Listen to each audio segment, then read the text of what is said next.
Is it November the 5th today? Yes, it is. In England, it's Guy Fawkes Day. Wow. Yeah. That's why we're celebrating. Yeah.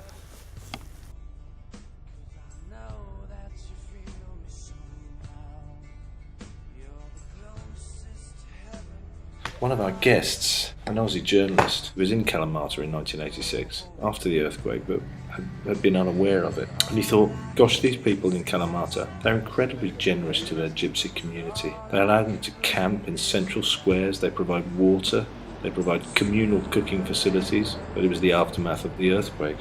Anyway, way down there, in amongst the grid system, we picked up my motorcycle, a large Yamaha off-roader from Alexandros. Alexandros, who was only too happy to let us go off-road, even told us the off-road places to go. I was imagining that bike hire, like car hire, would forbid it, as well as the access thing and the kind of environmental lobby about off-road motorcycles.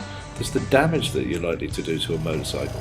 But no, Alexandros is very light-minded and agrees that if you can't go off-road, there's no point taking a motorbike. There's no point hiring a motorbike in Greece. Off-road is best, and off-road is where you see everything, and off-road is where you meet people, and it's the most beautiful places. In the centre of Kalamata, Alpha Bite, next to a famous cafe that, can't remember, it's the bike car place.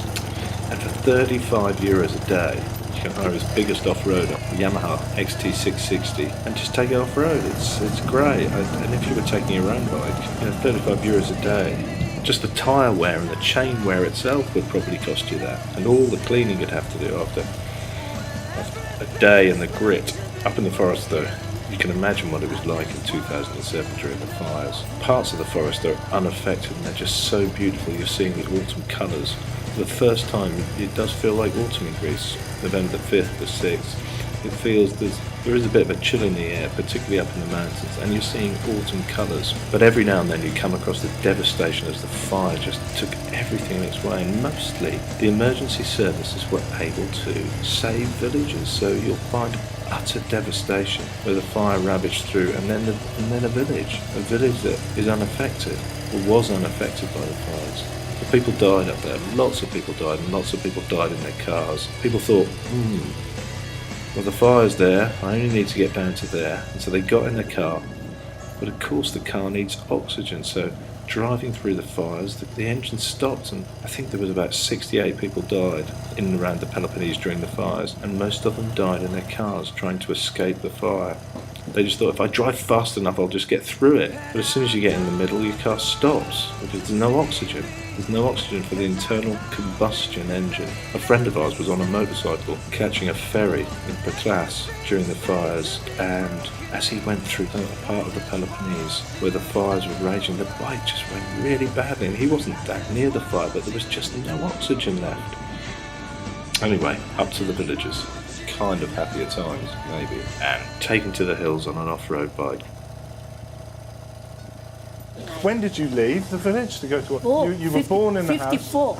You left in 1954. 54. And how old were you? Oh, how old I was? Yeah. 17. You were 17. And did you leave with your parents or by yourself? No. My brothers was there. Your brothers were there. Okay. And what what job did you do in Australia? I went to Australia, and I went first time I went to Yes Maria. I went to work in televisions factory. Oh, okay. Astor. Worked there for a few months, and I have a problem with my hand after the screwdriver all the time. I got really sick. I left that, I went to the chocolate factory, Robinson. Okay. Yeah, I worked there for a few months, and after that I bought a shop. Oh wow, brilliant. So did you get married in Australia? Yes, I got married in Australia. And you met your husband there, did you? Yeah, I met my husband there. He's from Dodecanisa, Leros. Yeah. Now you heard Leros? Yeah. He's from there, and I'm from Koikino. Wow. And you meet in Australia? From one side to the other. Wow, the other side of the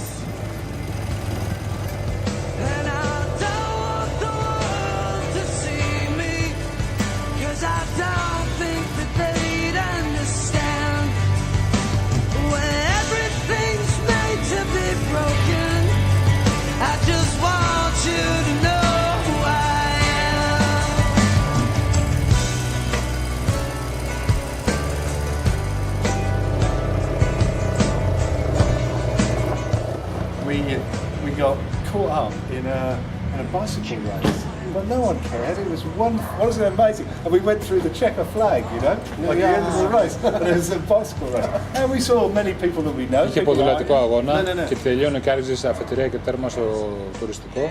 Και όταν εμείς πλησιάζαμε το τουριστικό, τερμάτισε για να έρθει το Off the road, it's not possible to go in Germany, in Switzerland, in Austria, only asphalt. And I say, why?